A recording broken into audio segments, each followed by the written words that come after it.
તો ભાવનગરના નવાપરા વિસ્તારમાં મેગા ડિમોલિશન હાથ ધરવામાં આવ્યું છે। સરકાર હસ્તકની અંદાજે 3500 સ્ક્વેર મીટર જગ્યા ખુલ્લી કરવામાં આવી। લગભગ 30 વર્ષથી દુકાનો બનાવીને ઊભું કરવામાં આવ્યું હતું દબાણ। વર્ષ 2003 બાદ ફરી એકવાર હાથ ધરાયું છે ડિમોલિશનનું કામ।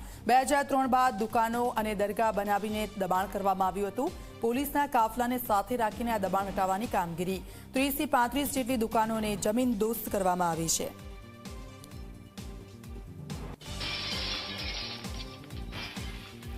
આ કોમર્શિયલ દબાણ હતું। મોસ્ટ ઓફ અહીંયા ગેરેજીસ ને એવું ચાલતું હતું। અંદાજે 3000 ચોરસ મીટરની જગ્યા હતી। આ બધી શ્રી સરકાર અંતર્ગત નોંધાયેલી છે। ગંગાજળિયા પોલીસ સ્ટેશનના જે નવાપરા વિસ્તાર જે છે ત્યાં આશરે 25 થી 30 જેટલી જે દુકાનો હતી અને એનું ગેરકાયદેસર બાંધકામ હતું। તેમાં એકાદી જે છે દુકાન હતી, ઓફિસ હતી અને બીજા જે છે ધાર્મિક એક બે દબાણ હતા।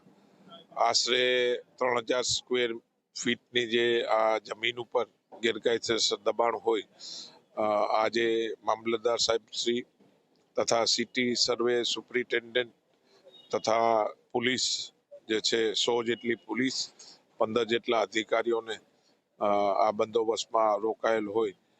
ડિમોલિશનનું કામકાજ હાલમાં ચાલુ છે।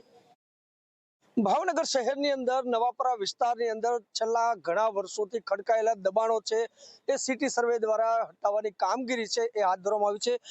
વાત છે નવાપરા વિસ્તારની કે જ્યાં છેલ્લા 30 વર્ષથી જે દુકાનો બનાવી દબાણ છે એ ખડકી દેવામાં આવ્યું હતું।